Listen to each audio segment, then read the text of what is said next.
Hello everyone, I am Pushkaraj from MESSUNG Systems. I am marketing head over here, and we are displaying our PLC products in Automation Expo.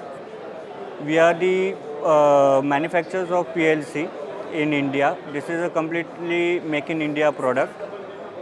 We are the first company who made the first made in India PLC in 1981, and from since 1981 we are in the market. So this is our 44th year that we are representing MESSUNG, and we are making PLCs. So we are very much glad of Automation Expo that we are getting very good response, and we are expecting more good response in next coming 2 days. Since this is the second day and we are having good response and a good exposure to display our products over here in